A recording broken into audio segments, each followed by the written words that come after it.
Okay. It's going to be tough. It's going to be tough. I am actually going to drag my little soapbox up here, pile up on top. Mike just mentioned that we started the meeting 5 minutes late. I thought it was only a couple of minutes, but 5 actually is a tut-tut.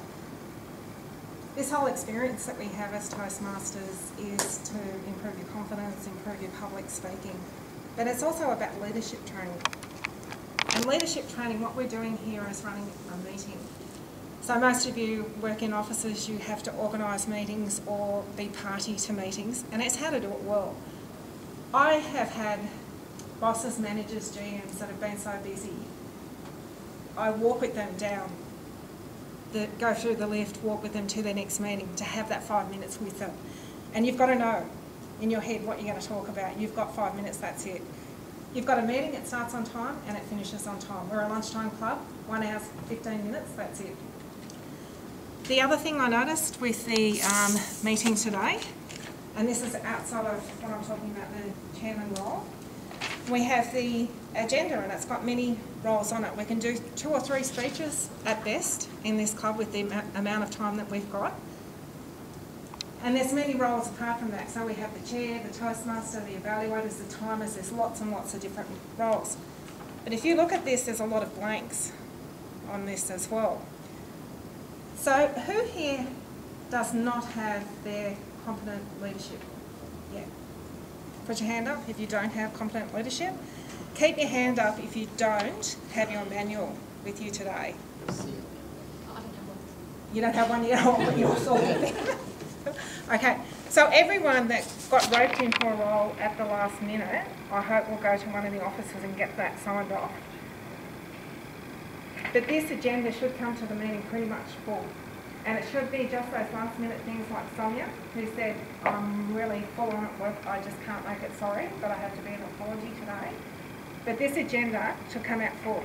Now Neil has sent out an email saying who wants to do a role. And we all should say, me, I'm going to do a role. I've got one still in my CL that I can do to sign off an assignment, or I'm just doing it to help out. So then that brings into the very front of our meeting that professionalism that we want to reflect when in our working life, or even with our friends. We're organising a barbecue and how to do that professionally and with some sort of courtesy and grace. We want to get that across. And look like we're welcoming people and we're genuine and enthusiastic about it. So the next time, as you know, I sent out the calendar for the chair role. So the next person, is that you, Charles? The next one? I can't remember. So for argument's sake, if it is Charles, when Charles puts out the email and says who wants to do what, put your hand up. Or say, look, if there are any spots, I'll do anything, whatever it is, and just get the experience in doing it. Having said that, the best thing about being a Toastmaster is you come into this meeting, some people have dropped out, there are roles free, everyone says yes, yep, I'm doing it. Put your hand up, straight up. Joyce, I know, is a little bit nervous about speaking. You pulled that off wonderfully today, and I'm so proud that you sat there and just said, yep. I'm doing it. Because that's the spirit of a Toastmaster. Here we are, there's something to do, can you get up and talk? I think Karen said it. Your boss is going to say, just give us a quick rundown, get up in front of all these GMs here, they're all sitting around here, give us a quick rundown on what's going on in your project. And you've got to bounce up and do it. And that's how that works. So now I'm off my soapbox. Okay, so the tut-tut starting of the meeting with the 5 minutes late, that's not great. I like with Neil, very warm personality for the chair. The chair sets the tone of the meeting. So he is very welcoming, very warm, very, very good at that type of thing. He sat towards the front and handed over to all the people as they came through.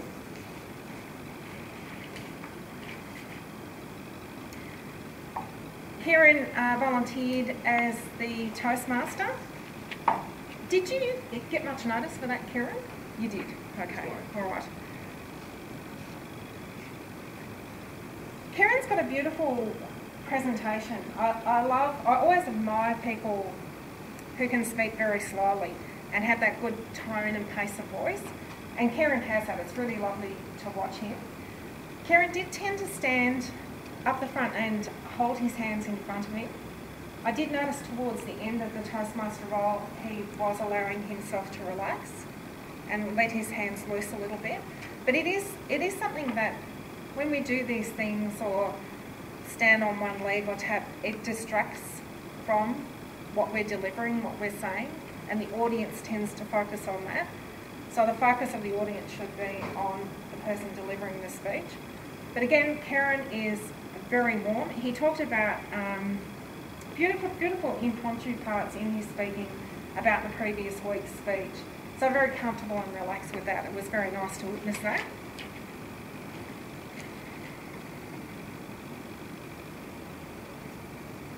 Mike Hano did the evaluation for Leonie's speech.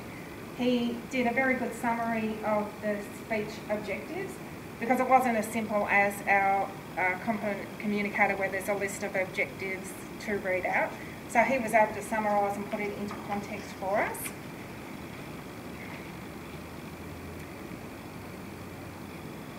I think this is the horrible thing about the impromptu speaking with the evaluations. Mike had the notes in his hand and you did put them down at one point to deliver the point of improvement using the hands and the hand gestures and then pick them up again. So just a note for, this is often one of the most difficult things because you write these scrolling notes and then you can't read them when you're up here.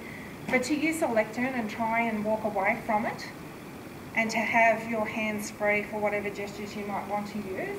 And then you're in front of everyone and you can speak to everyone.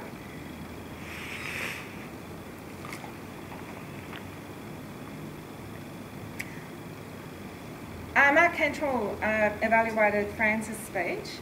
Again, Mark is someone I really love to watch speak. He's very relaxed. Great rate of speech again, very confident. It was really lovely to watch that. The point of improvement I would make for Mark is there are still a few ums in there.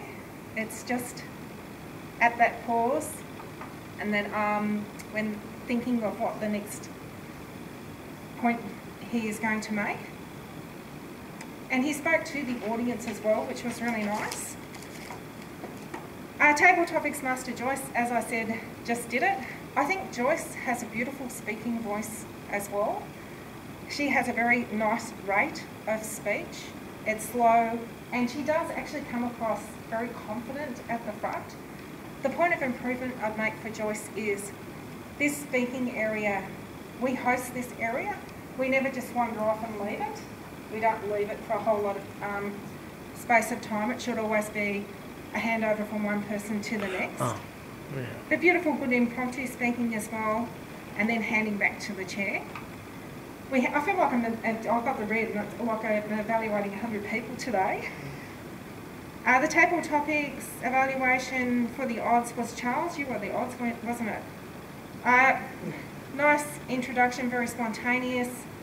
Spoke about the organisation and how it fits into everyday life. The one thing I did wonder about was calling the table topics master and mistress. I remember when I was at school, we were talking about the great masters, and one lady did a speech about what do you call the great female painters?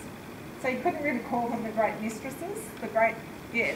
So maybe Madam Table Topics Master, I'm not really sure. But really good points for, yeah, good points for improvement and very confident, very warm speaker. Table topic evaluation. Sorry, was that Leonie? Oh, yes. Mike gave you a point of improvement with the double hand gestures, and you got up and you were doing the double hand gestures straight up. And then I saw Leonie just using one hand, and she was using actually quite beautiful and fluid hand movements that weren't mirroring hand movements, and then went back to it. So I guess for Leonie it's just working on that. But very beautiful, very professional, and I'll leave the timer for the moment. So that ends the general evaluation.